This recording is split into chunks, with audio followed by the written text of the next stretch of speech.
I run the nutrition workshops for Health and Mind, so there's lots of different subjects, and it's usually a one-off workshop. But we do things like festive food, so how to eat well over Christmas.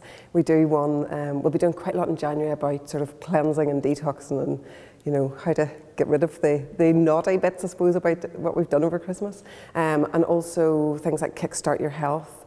A lot of the workshops are about helping people with energy and empowering people to make really positive changes to their diet and nutrition.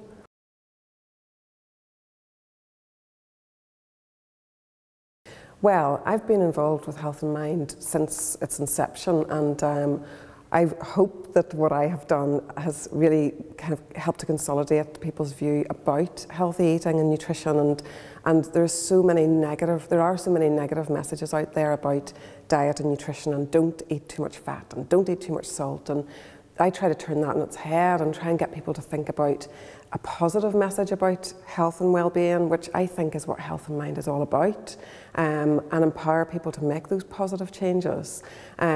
So I think it's a brilliant, Health and Mind is one of the best projects I have ever worked on. I'm really passionate about it, and I think all the different parts of the Health and Mind really work together for individuals to make the most of their health, and also to get that kind of take responsibility for their own well-being as well. And nutrition is an important part of that, but I think all the different parts like the mindfulness, the knit and natter, everything works very well together. And I think that a lot of quite a lot of the importance of the Health and Mind project, from my point of view, is getting people to talk about nutrition with other people. You know, we all talk about what we eat, but quite often it is in a negative way. So getting people to talk about it in a slightly different way is really important.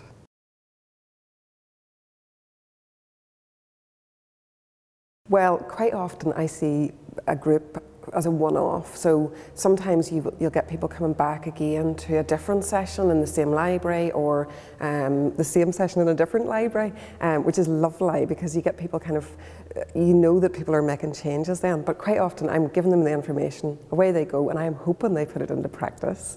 But I have had emails from people who have attended the Health and Mind workshops, the nutrition workshops, to say they are making such and such a recipe, or they are eating protein with every meal, or they're more aware of their sugars. So that's great from my point of view. I love to hear the feedback from people, and not just the feedback immediately at the end of the sessions, but a week later, 10 weeks later, whatever it is. That's the important bit.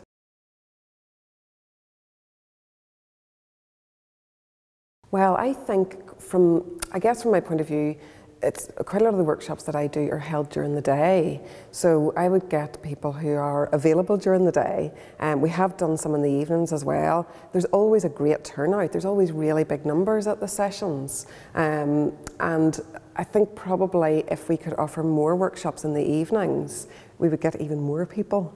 But obviously more funding would be really beneficial, so that we can keep the Health and Mind project going, because I think it is such an important project, and it really embraces community spirit, but it also embraces health and well-being, and people taking responsibility for their health. So I think that would be kind of the main thing, really.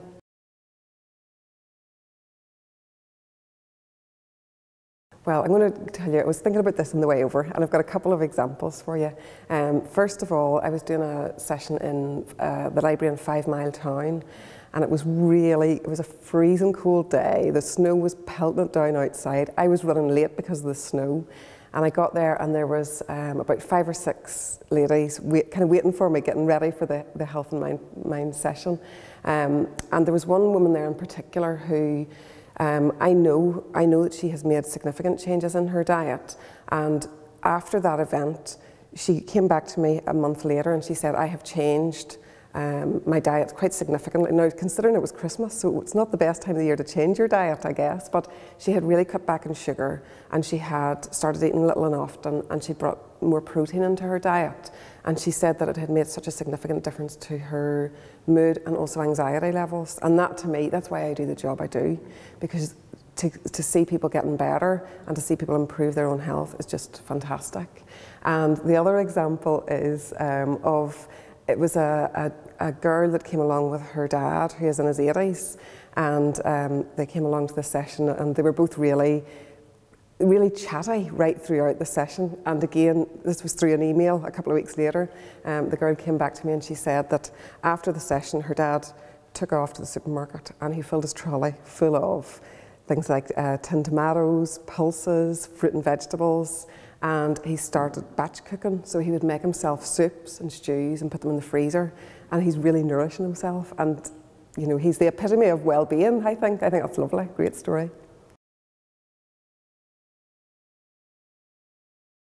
I think the first word would be positive. So it's about a positive message about nutrition. I don't wag my finger at anybody or tell anybody off if they're not eating their 5 a day and getting their oily fish in 3 times a week. The second thing, I guess, would be empowerment. So I want to empower people to take responsibility for their health and know what they're doing when it comes to healthy eating. And the third thing is positivity. So feeling positive about being able to take responsibility, be able to make changes, and feel that you're doing something for the good of your health.